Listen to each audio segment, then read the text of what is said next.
नमस्कार, स्वागत है आपका पावर ब्रेकफास्ट में। आपके साथ मैं हूं निहान। शुक्रवार आ पहुंचा है और अंतर्राष्ट्रीय बाजारों के संकेतों पर जरा नजर डाल लेते हैं। एक ढीली ढाली शुरुआत हमने देखी है।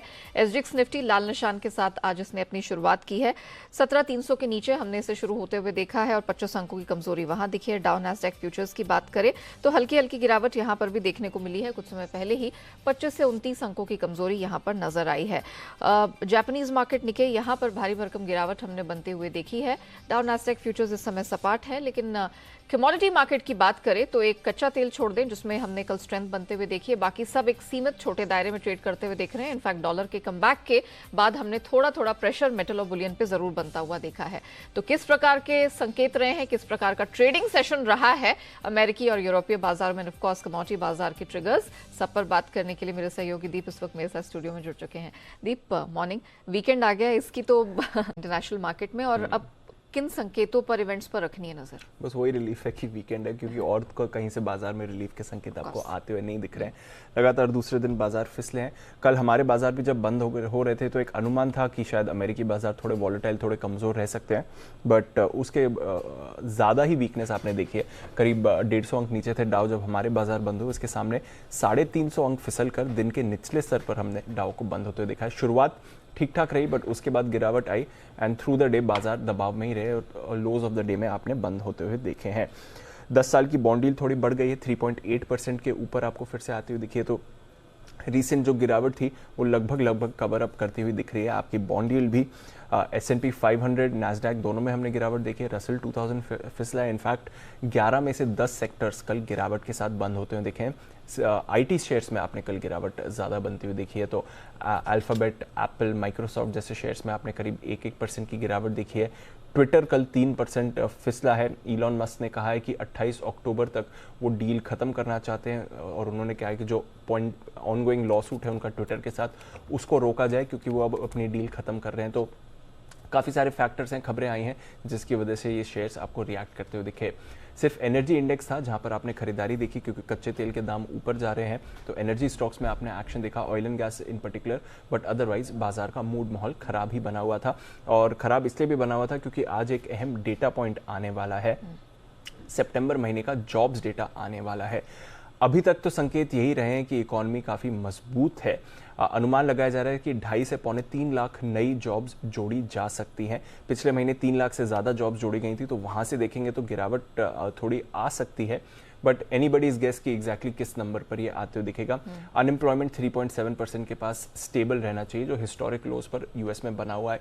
तो इस जॉब्स डेटा के दम पर बाजार आपको रिएक्ट करते हुए दिखेंगे। अगर खराब जॉब्स डेटा रहा तो बाजार उसे पॉजिटिव मानेगा कि फेड की पॉलिसी टाइटनिंग फाइनली इफेक्ट दिखा रही है। बट अगर मजबूत जॉब्स डेटा रहा तो फिर जो डर बना हुआ है अभी बाजार में वो और बढ़ सकता है कि अभी भी वैसा स्लो डाउन या वैसा रिएक्शन नहीं आ रहा है जो फेड टाइटनिंग कर रही है। कल शिकागो फेड के वाइस प्रेसिडेंट ने भी बयान दिया और उन्होंने भी कहा कि अभी तक हम न्यूट्रल रेट पर नहीं पहुंचे। न्यूट्रल रेट यानी कि जहां से फिर हमें ज़्यादा बढ़ाने की ज़रूरत ना पड़े। वो कह रही हैं कि 4 से 4.5% न्यूट्रल रेट रहेगा, तो इंडिकेशन है कि अभी भी आगे फेड रेट हाइक्स प्लान ही कर रहा है। बट एनीवे ये काफ़ी इंपॉर्टेंट डेटा रहेगा जिस पर सबकी नज़र बनी हुई है।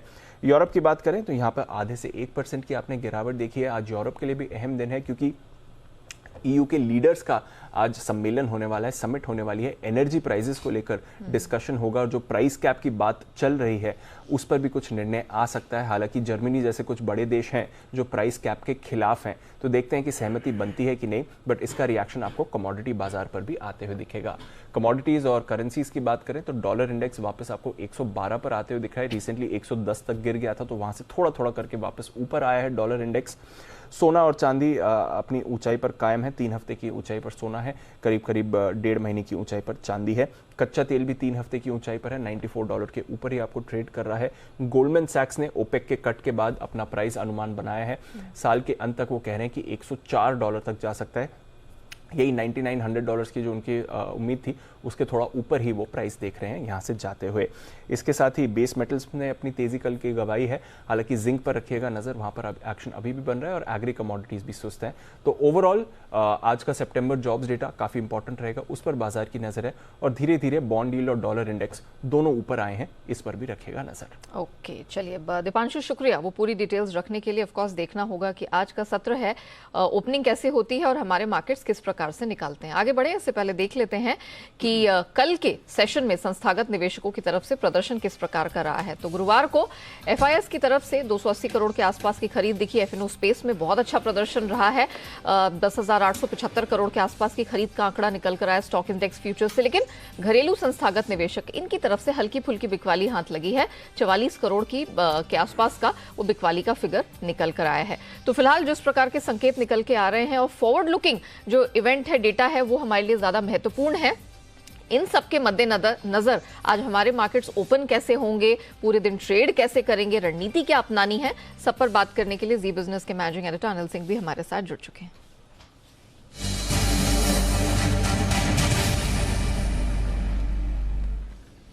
Sir good morning. सर बताइए, आज के लिए कोई ट्रेडिंग स्ट्रैटेजी में बदलाव होगा? निफ्टी, बैंक निफ्टी, किस तरह की अप्रोच रखनी है सर? गुड मॉर्निंग यार, थोड़ा सुस्ती वाला दिन रहेगा। सुस्ती का मतलब ये नहीं कि बहुत कमजोर होंगे और मजबूत होने के संकेत कोई खास है नहीं। देखिए, कल के सेशन में एफआईज और लोकल फंड की तरफ से कोई बहुत बड़ी खरीदारी या बिकवाली के आंकड़े नहीं है, यानी कि वेट एंड वॉच वाले मोड में दोनों ही बड़े तरह के इन्वेस्टर्स हैं। वीक की एक्सपायरी खत्म हो गई, आज हफ्ते का आखिरी ट्रेडिंग सेशन है और दुनिया भर के बाजारों से हल्की सी कमजोरी का संकेत है। बाउंड इंडेक्स बढ़कर आया है, थोड़ा सा डॉलर इंडेक्स बढ़कर आया है, तो हो सकता है हल्का फुल्का दबाव रहेगा, लेकिन ऐसा भी नहीं कि कोई बहुत ज्यादा कमजोरी वाला मामला हो। 17,175, 17,200 सपोर्ट का काम करेगा और यहाँ पर आने पर खरीदारी होगी और ऊपर में वही है 17,400, 17,450, वहां पर जाने पर प्रॉफिट बुकिंग बिकवाली का माहौल आपको बनता हुआ दिखेगा। जहाँ तक बैंक निफ्टी का सवाल है, बैंक निफ्टी में कल हम हल्की फुल्की मजबूती के साथ 39,000 के ऊपर ही बंद हुए हैं। अब आज जो तुरंत सपोर्ट है वो 38,900 से 39,050 की रेंज में रहेगा और इस रेंज के नीचे जाने पर ही कमजोरी दिखेगी, अदरवाइज ठीक है, हल्का फुल्का करेक्शन रनिंग आप देखते ही हैं बाजार में। ऊपरी स्तरों पर 39,550 से 39,700 की रेंज है, जहाँ पर पहुंचने पर प्रॉफिट बुकिंग आएगी। तो मेरा ये समझना है कि थोड़ा सा सीमित दायरे में कारोबार होता हुआ दिखेगा, हल्का दबाव भी रह सकता है, लेकिन हाँ, मिड कैप और स्मॉल कैप शेयरों में एक्शन भरपूर रहेगा और वहीं पर आपके लिए खरीदारी के बढ़िया मौके भी बनेंगे। Point taken sir, thank you so much हमारे दर्शकों को दिशा देने के लिए। तो क्लियरली थोड़ा सुस्ती का दिन हो सकता है, आपको लेवल्स को वॉच करके चलना है, लेकिन ऐसी कोई बहुत भारी भरकम कमजोरी हो, ऐसे किसी प्रकार के संकेत नहीं है। 17,175 से 200 ये सपोर्ट बैंड है, ऊपर 17,400 से 450 निफ्टी की अपर रेंज साबित हो सकती है। बैंक निफ्टी 38,900 से 39,050 और रेजिस्टेंस बैंड 39,550 से 700 बैंक निफ्टी में बनता हुआ दिख रहा है। क्लियरली सर ने कहा है mid cap small cap pockets में फोकस करें तो आज एक बेहतर दिन साबित हो सकता है। आइए जान लेते हैं कि खबरों के दम पर कहां रहेगा एक्शंस और आज के महत्वपूर्ण ट्रिगर्स कौन से हैं। अरमान हमारे साथ जुड़ चुके हैं। अरमान गुड मॉर्निंग। सबसे पहले महत्वपूर्ण ट्रिगर्स और फिर बताइए स्टॉक्स एंड न्यूज की लिस्ट क्या कहती है। जी, महत्वपूर्ण ट्रिगर्स में हीरो मोटो पर ध्यान रखिएगा, क्योंकि जो ये फर्स्ट इलेक्ट्रिक स्कूटर है वो लॉन्च करने वाले हैं। महिंद्रा XUV 300 स्पोर्ट्स कार वो भी लॉन्च होने वाली है। ग्लोबल की बात करें तो उसमें USA का सितंबर महीने का जॉब का डेटा आता हुआ दिखेगा। यूरोप में EU के लीडर्स की जो समिट होती हुई दिखेगी। UK का BOE का क्वार्टरली जो बुलेटिन है वो भी आता हुआ दिखेगा। अब IPO अपडेट, जो इलेक्ट्रॉनिक स्मार्ट का IPO का जो आज आखिरी दिन, अगर दूसरे दिन तक अगर आप देखेंगे तो लगभग 7.6 टाइम्स बढ़ता हुआ दिखा है। QIB 4x, NII 11.7x, retail लगभग 8 गुना बढ़कर आता हुआ दिखा है। बिजनेस अपडेट्स, टाइटन बढ़िया, जो क्वार्टरली अपडेट्स आए हैं वो काफ़ी बढ़िया आते हुए दिखे हैं। अनुमान जो था वो 12 से 15% ग्रोथ का था, पर 18% की जो है सेल्स की ग्रोथ है वो आते हुए दिखी है। उसी के साथ साथ जुलाई से सितंबर में 105 नए स्टोर जो हैं वो भी खोले गए हैं।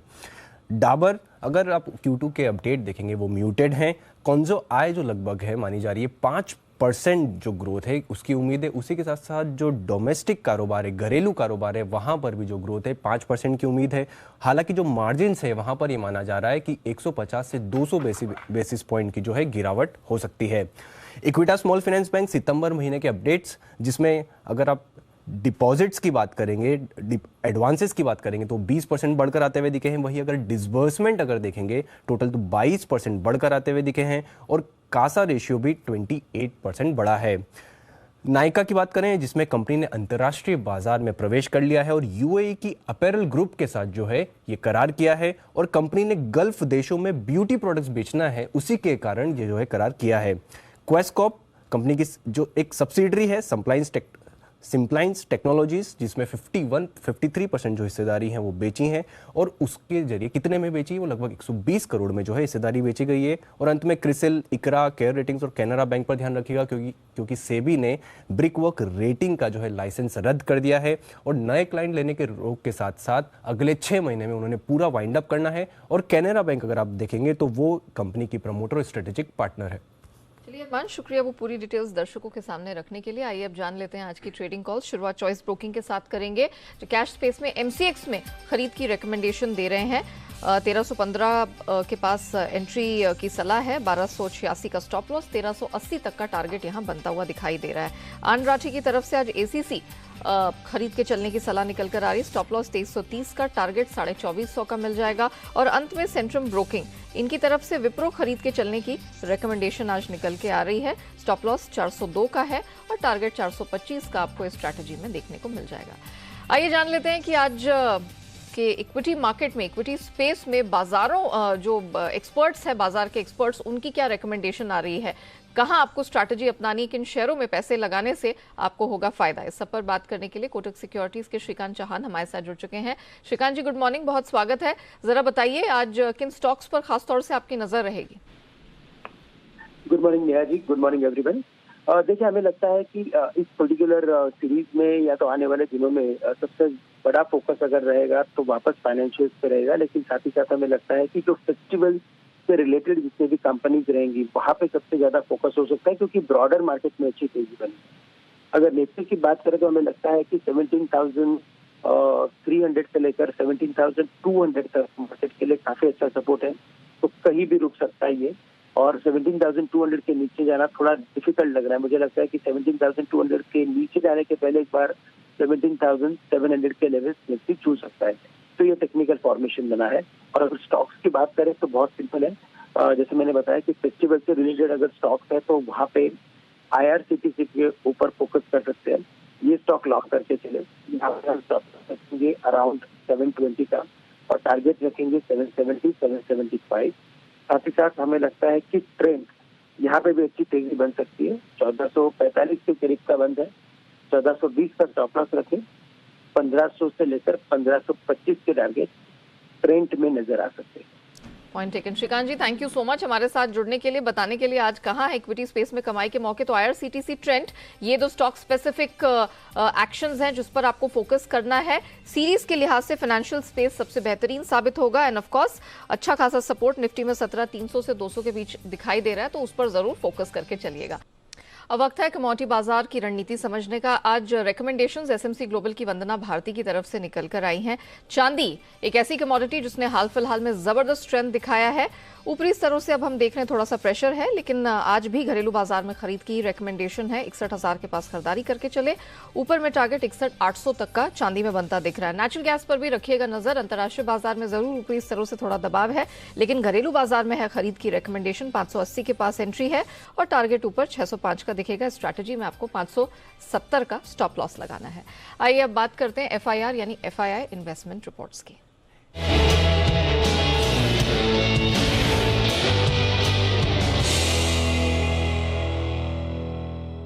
तो किन शेयरों पर FII ब्रोकरेजेस ने दर्ज की FIR, बताने के लिए आशीष जुड़ चुके हैं हमारे साथ। Ashish, good morning, over to you. Good morning Neha. देखिए, सबसे पहले ऑटो स्टॉक्स आपको अपने रडार पर रखने चाहिए। हीरो मोटोकॉर्प यहाँ पर देखिए जेफरीज की तरफ से आ गया है अपग्रेड, 3,000 रुपए का लक्ष्य दे रहे हैं। इसके अलावा अगर आप देखें तो मारुति यहाँ पर भी जेफरीज ने खरीदारी की राय दी और लक्ष्य 10,250 से बढ़ाकर 11,250 रुपए कर दिया है। M&M पर देखिए जेफरीज अंडर परफॉर्म की रेटिंग को बरकरार रखे, लक्ष्य 925 से बढ़ाकर 1,090 कर दिया है। हालांकि 1257 पर स्टॉक ऑलरेडी चल रहा है। भारत फोर्ज यहाँ पर अंडर परफॉर्म की रेटिंग है, लेकिन जो लक्ष्य है वो 540 से बढ़ाकर 555 कर दिया, 764 की क्लोजिंग है। और अंत में आयशर मोटर्स, यहाँ पर जेफरीज ने खरीदारी किराए को बरकरार रखा है, लक्ष्य 3,700 से बढ़ाकर 4,300 कर दिया है, 3,531 की जो है क्लोजिंग है।